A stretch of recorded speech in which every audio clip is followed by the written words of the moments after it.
গৌরী কি সুন্দর হিসেবে বলতো, যেমন সুন্দর করে বাজার করলো ঠিক তেমন ভালো করে হিসেবটা করলো, একদম ঘোষ বাড়ির মেয়ে ধিয়ের মতো। আরে আমাকে তুই আগে বলতিস না, তাহলে আমি কি করতিস তাহলে? আর শোন, বাজার করাটাও না ন্যাচারাল ট্যালেন্ট, এটা কেউ একদিনে শিখতে পারে। স্পেশালি আজকে যেভাবে হিসেব করে বাজার করলো গৌরী, যে মানুষটা ঢেঁড়স কেনে ডজনে আর কলার কত কেজি বলে, সে আর যাই করুক বাজারটা করতে জাস্ট পারে না, তার রক্তে নেই। আমার রক্তে নেই তো কার রক্তে আছে শুনি? শোন রুদ্র, তুই না ওই বুড়োর কথায় প্রভাবিত হয়ে সব ভুলভাল কথা বলে যাচ্ছিস।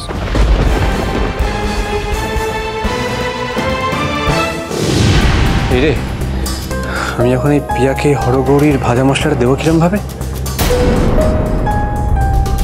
কিন্তু এটা তো আমাকে দিতেই হবে, আর রুদ্র আর গৌরী আমাকে দেখে নিলে মুশকিল হয়ে যাবে।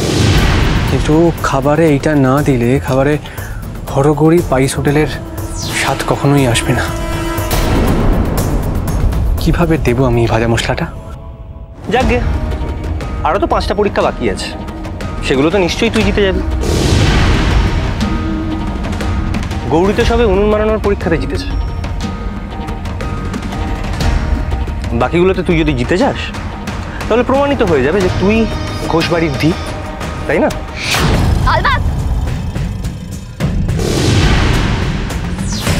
এই ভাস্কর কাকাটা তো এখনো ভাজা মশলার প্যাকেটটা দিয়ে গেল না, মহা মুশকিল।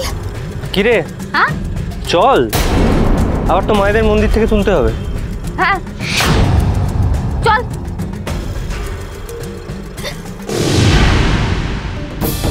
ওরে বাবা রে, কি ভারী হয়েছে ব্যাগটা।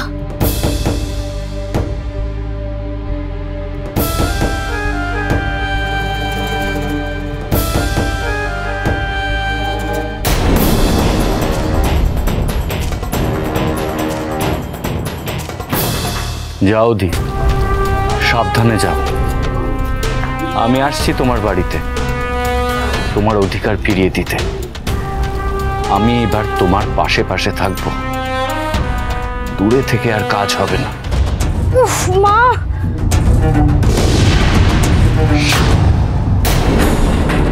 এই এই এই, আপনি ওকে ধাক্কা মারলেন কেন?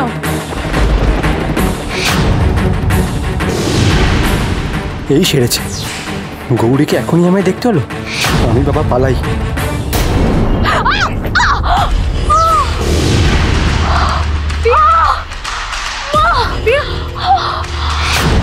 তুই ঠিক আছিস?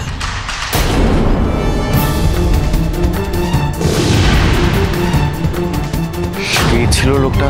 চেনা চেনা মনে হলো।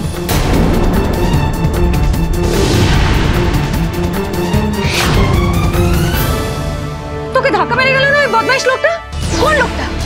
আরে ওই লোকটা, ওই লোকটা তোর গায়ে হাত দিল, তুই বুঝতে পারলি না? তোর বাবা, আমার গায়ে কেউ হাত দেয়নি। এই, এখানে আবার কি শুরু করলি দি? তোর বউই শুরু করেছে রে রুদ্র, আমার পায়ে পা লাগিয়ে ঝগড়া করছে।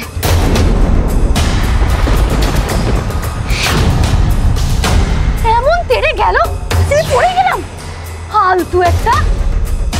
আমি স্পষ্ট দেখেছি লোকটাকে। পিয়া কেন অস্বীকার করছে? ও কি কিছু আড়াল করতে চাইছে?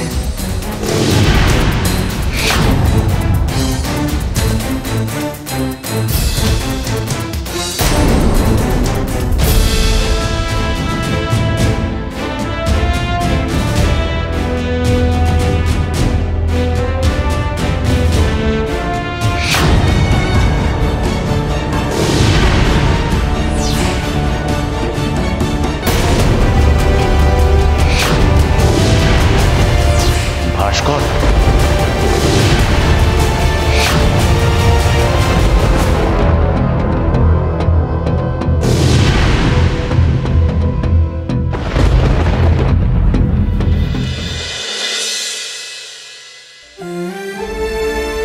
বাবারে ধি, তুই তো একেবারে পাকা গিন্নির মতো বাজার করেছিস।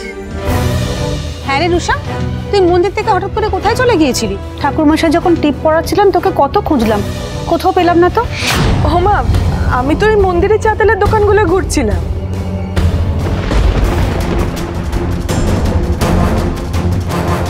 এ কি?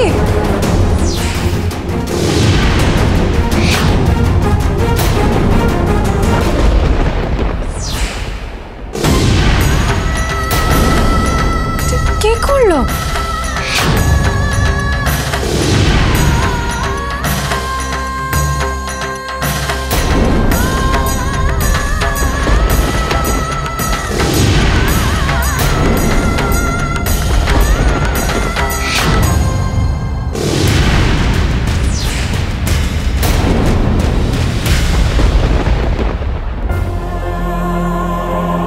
উনুনটা ভাঙলো কে? বাড়িতে তো কেউ ছিল না। আমি তো ভাস্কর কাকাকে এরকম কিছু করতে বলিনি। তাহলে কে এসে গৌরীর বানানো উনুনটা ভেঙে আমার এত বড় উপকার করে দিয়ে গেল?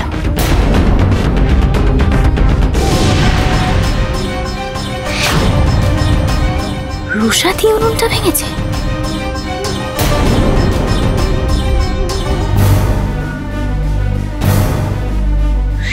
গৌরীটাকে বিয়ে করার পর থেকে ভাইটা আরো বিগড়ে গেছে। আগে তাও আমি ওকে পটিয়ে পাটিয়ে কিছু টাকা গিফট ম্যানেজ করতে পারতাম। গৌরীর সাথে আমি ভাইয়ের বিয়েটা মেনে নিইনি বলে, ঠাম্মির হয়ে কথা বলেছি বলে ভাই সবসময় আমার উপর খেপে থাকে, দিন রাত আমাকে অপমান করে যায়। এই গৌরীটাকে বাড়ি থেকে বের করতেই হবে, ধিকে জেতাতেই হবে। ধিকে তো আমি সবসময় সাপোর্ট করি, তাহলে ধিয়ের সাথে ভাইয়ের বিয়ে হলে ধি আমার দিকটা নিশ্চয়ই দেখবে। কিন্তু এই রান্নার পরীক্ষায় যেটা ধিয়ের কম্ব নয়, সেটা আমি খুব ভালো করে বুঝে গেছি।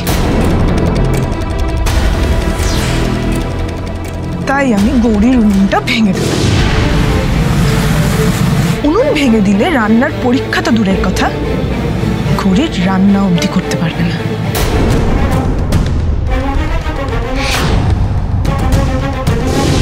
উনুনটা এভাবে কে ভাঙলো?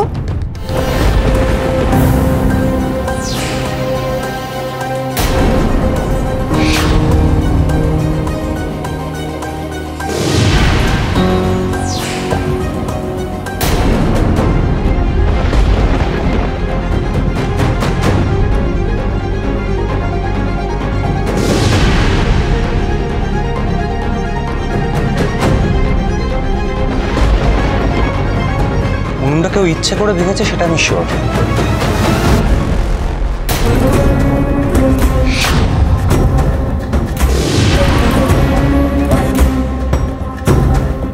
কে ভেঙেছে সেটাই হলো সব থেকে বড় প্রশ্ন।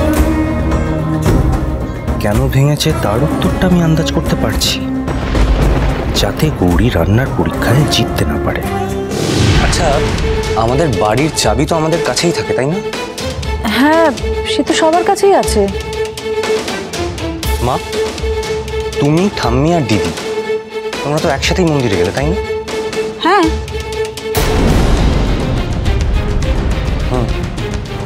ঠাম্মি এরকম কাজ করবে না, এতটা নিচে নামবে না। তাহলে কি বাইরে থেকে ভাস্কর কাকার পক্ষে ঢুকে উনুন ভেঙে আবার দরজা আটকে বেরিয়ে যাওয়া সম্ভব নয়? এটা একমাত্র তার পক্ষেই সম্ভব যার কাছে আমাদের বাড়ির তালার চাবি আছে। তার মানে বাড়ির মধ্যেই এমন কেউ আছে যে পিয়াকে সাহায্য করছে। এখন কি হবে? কি আবার হবে? রুদ্র তো আগের দিন বলেই দিয়েছে, পরীক্ষা সময় মতো শুরু হবে আর সময় মতো শেষ হবে। তার মানে কিছুক্ষণ বাদেই রান্না শুরু হবে আর তার 2 ঘন্টার মধ্যে রান্না শেষ করতে হবে।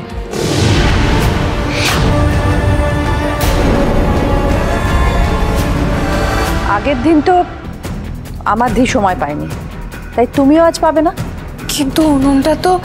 সে তোমার সমস্যা, তুমি বুঝে নাও কি করে ভাঙা উনুন ঠিক করবে আর তাতে রান্না করবে।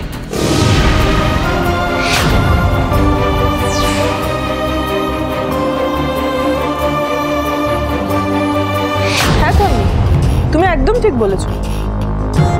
কারোর জন্য তো নিয়ম পাল্টাবে না।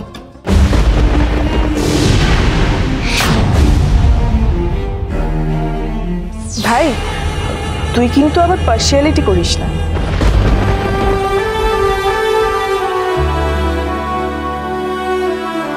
তুমি যদি আমার ধি হও তাহলে এই পরিস্থিতি থেকেও তুমি জিতবে। কি রে রুদ্র, কিছু বল, চুপ করে রইলি কেন? আজ পরীক্ষা তো অবশ্যই হবে। আজকে পরীক্ষা হবে ভাজা মশলা বানানো। হরগৌরী পাইস হোটেলের সেই স্পেশাল ভাজা মশলা বানাতে হবে দুজনকে।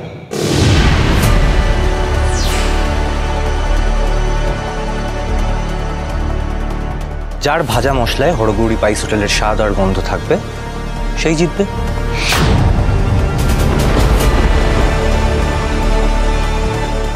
আমি কি করে ভাজা মশলা বানাবো? একে তো আমি জানি না হরগৌরীর ভাজা মশলার স্বাদ কেমন ছিল, আর আমার উনুনটাই তো ভেঙে গেছে। আমার তোমার প্রতি বিশ্বাস আছে ধি, তুমি পারবেই। ঠিক আর 5 মিনিট বাকি আছে 11টা বাজতে। ঠিক 11টায় রান্না শুরু হবে, তার 2 ঘন্টা বাদে মানে 1টায় রান্না শেষ করতে হবে।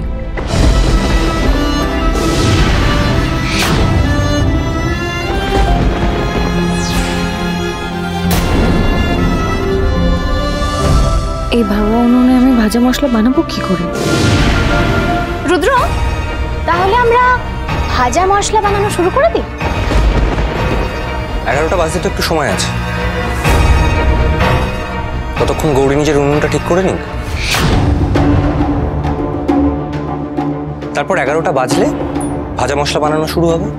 এটা আবার কেমন কথা হলো রুদ্র? তুই তো এক কথার মানুষ। দেখ, আগের দিন আমি যখন উনুন বানাচ্ছিলাম তখন তো তুই আমাকে বেশি সময় দিসনি, আর এখন তোর বউ বলে তুই গৌরীকে বেশি সময় দিতে চাইছিস। না না না না না, সেটা তো হয় না।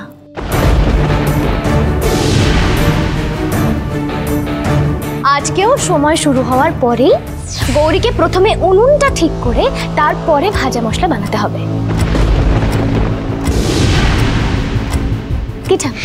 ঠিক কি না? 100 বার। আচ্ছা রুদ্র, তুই তো তোর ধিকে খুঁজে পাওয়ার জন্য পরীক্ষাটা নিচ্ছিস, তাহলে গৌরীকে কেন এত গুরুত্ব দিচ্ছিস? সময়ের মধ্যে ভাজা মশলা বানাতে না পারলে গৌরী হেরে যাবে, তাছাড়া এমনিতেও হেরে যাবে। হরগৌরী পাইস হোটেলের মতো ভাজা মশলার স্বাদ আর গন্ধ একমাত্র শঙ্কর ঘোষের পেয়েই পারবে।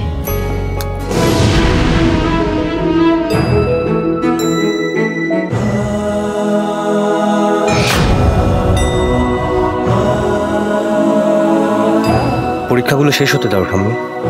কে কি পারবে আর কে কি পারবে না সেটা তোমরা নিজের চোখেই দেখতে পাবে। শঙ্কর ঘোষ ঐশানী ঘোষের আসল মেয়েকে সেটাও দেখতে পাবে। আসল ধিকে আমরা সবাই চিনে নিতে পারবো।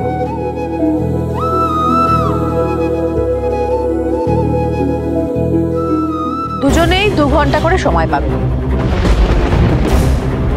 আমাকে যে করেই হোক উনুনটা ঠিক করে নিয়ে 1টার মধ্যেই ভাজা মশলা বানাতে হবে। আমি রুদ্র স্যারকে কথা দিয়েছি, ওনাকে সাহায্য করব, ওনাকে কিছুতেই হেরে যেতে দেব না। বিমলা, তোমার শরীর কেমন আছে এখন? এখন ঠিক আছে গো নতুন বৌদি। ঋতুরাজ, ডাক্তার কি বললো?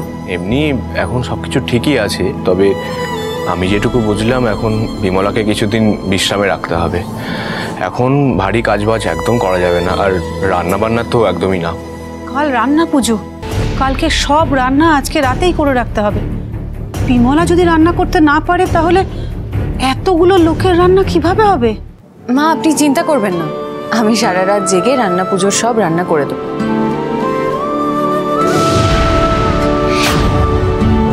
না না, তোমাকে তো রান্না করতে হবে। এমনিতেই আমি যে পরীক্ষাটা নিচ্ছি তার জন্য তোমাকে রান্না করতেই হবে। কালকে যে রান্না বান্না হবে তার জন্য আমি একজন নতুন লোককে হায়ার করেছি, সে এসেই সব রান্না বান্না করবে।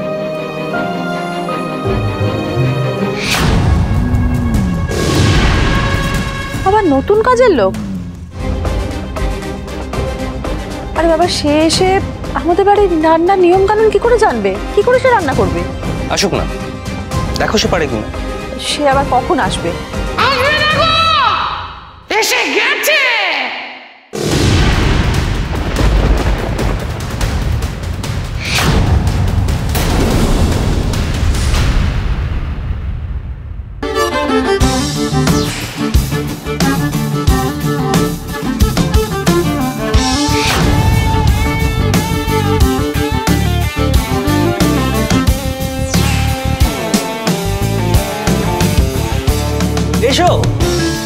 এসো এসো।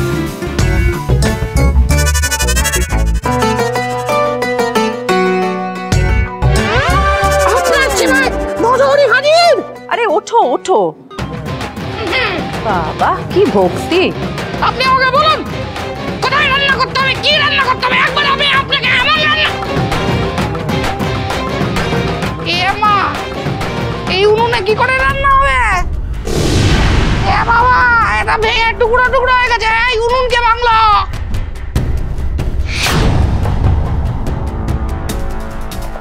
কি জানি, আমরা তো বাড়িতে ছিলাম না।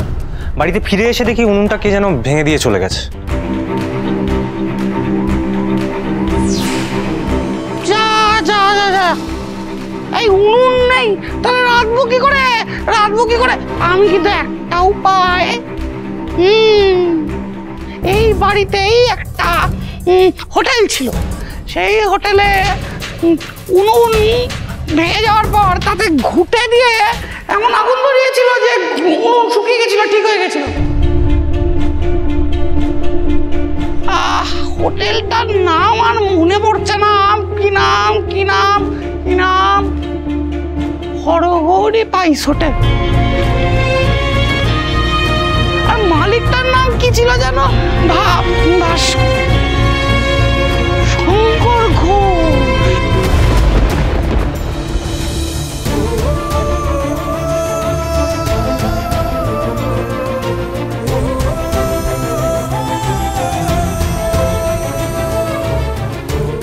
বলছিলাম মা জননী, ওই শঙ্কর ঘোষের হাতের রান্না যদি এখানে খেতেন, ওরে বাপ রে বাপ। কে কি করে রান্না করবে তোমায় ভাবতে হবে না, তুমি এখানে রান্না করতে এসেছো, যেটুকু বলা হবে সেটুকু করো। ও মা, আমি তো এই উনুনে রাঁধবো কিনা তাই বলছিলাম, যে উনুনটা তো ঠিক করতে হবে। না না, তোমাকে ওই উনুনে রাঁধতে হবে না, ওই যে ওখানে আমাদের রান্নাঘর, ওখানে রান্না। কোথায় কোথায়? ও বাবা, এ তো খোলা। মা, এত খোলা রান্নাঘরে রান্না করা যায় নাকি? আমার লজ্জা করে না বুঝি। আমি আপনাকে একটা কথা বলি, আমাকে একটা পর্দা দিয়ে আড়াল করে দেবেন। আমার ভয় করে কেউ যদি আমার রেসিপি চুরি করে নেয়। কি এমন রাঁধুনি এলেন যে ওনার রেসিপি চুরি করবে বলে লোকে বসে আছে? যে তুমি বলছিলে না রান্না শিখতে গেছিলে শঙ্কর ঘোষ, এই যে এই আমাদের শঙ্কর ঘোষের মেয়ে ধি।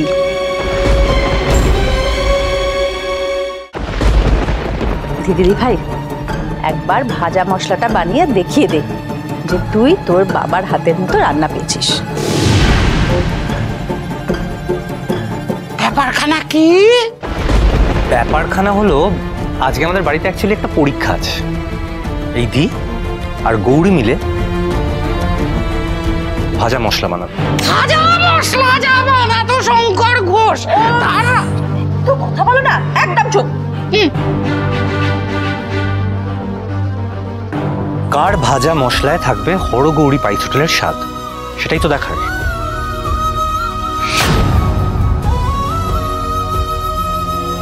আচ্ছা, আপনিও তো হরগৌরী পাইস হোটেলে কাজ করেছেন, মানে আপনি তো জানেন হরগৌরী পাইস হোটেলের স্পেশাল ভাজা মশলার স্বাদ আর গন্ধ কেমন হয়। তাহলে আজকে আপনিও একজন জাজ।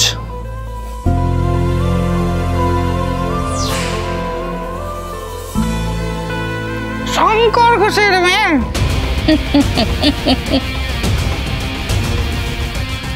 তা শঙ্কর ঘোষের মেয়ে যদি পরীক্ষা দেয়, তাহলে তো সেই বাবার মতন ভাজা মশলা বানাতে পারবে। বাপের ধারা যাবে কোথায়?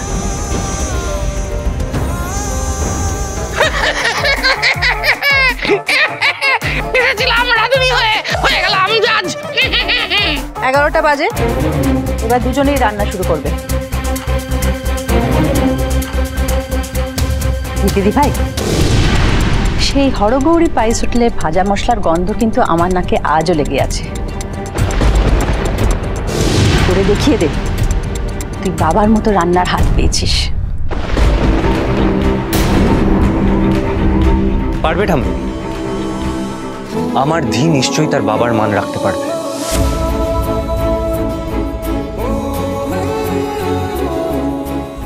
দুজনেই 2 ঘন্টা করে সময় পাবে, তোমরা এবার রান্না শুরু করো। ধিকে ভাজা মশলা করতে দাও। ধীর ভাজা মশলার গন্ধ আমাকে ঠিক ঘর থেকে বের করে আনবে। আমি তাহলে ঘরে গেলাম।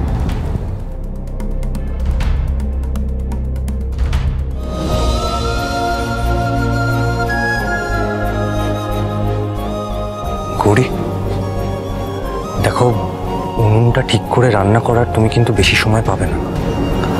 তাই বলছি, তুমি যদি চাও আমি আজকের পরীক্ষাটা বন্ধ রাখতে পারি। এই রুদ্র, এগুলো কি হচ্ছে? তুই গৌরীকে ফিসফিস করে কি বলছিস? কি কথা বলছিস তুই ওকে? ও, ভাজা মশলা কিভাবে বানাতে হয় সেটা তুই গৌরীকে বলে দিচ্ছিস, তাই না? ভাই, তুই কি এটা ঠিক করছিস? এটা তো পার্সিয়ালিটি হচ্ছে। আচ্ছা, ধি যদি রান্নার পরীক্ষায় যেতে, তাহলে তো ধি তোর বউ হবে। তুই বেকার গৌরীকে হেল্প করতে যাচ্ছিস কেন? 2 ঘন্টার মধ্যেই ভাজা মশলা বানিয়ে আমি আপনার সম্মান রাখবো। আমি যখন একবার আপনাকে বলেছি সাহায্য করব, সেটার অন্যথা হবে না। দাদা বাবু, আপনারা কি আমাকে কাজ থেকে তাড়িয়ে দেবেন? না না, সে কি, তোমাকে কাজ থেকে তাড়াতে যাবে কেন? আসলে দাদা বাবু তো নতুন কাজের লোক নিয়ে এলো, তাই। সে তো এনেছে তোমার শরীর খারাপ বলে। তাছাড়া উনি থাকলেই বাকি, তুমি যেমন বাড়ির সব কাজ করো তেমনই করবে, কিন্তু বিশ্রাম নিয়ে শরীর ঠিক করে তারপর। বিমলার কাজটা যাবে না। এই, তুই কে রে? হ্যাঁ, তুই কে এই বাড়ির ব্যাপারে কথা বলার? হ্যাঁ, তুই নিজে কতদিন এই বাড়িতে থাকবি তা নেই ঠিক, এলেন এখন বিমলার দায়িত্ব নিতে। বাহ! আমি যতদিন এই বাড়িতে আছি ততদিন আমি রুদ্র রায়চৌধুরীর স্ত্রী হয়ে আছি, তাই সেই অধিকারই বললাম।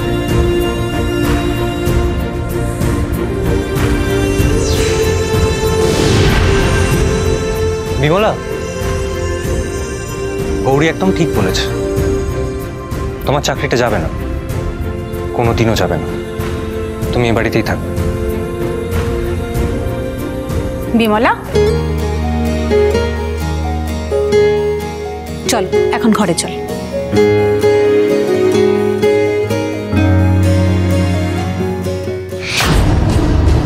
বিমলার এই ভয়টা আমাকে কাজে লাগাতে হবে, ওকে আমার দলে আনতে হবে। ওর এই কাজ চলে যাওয়ার ভয়টা কাজে লাগে।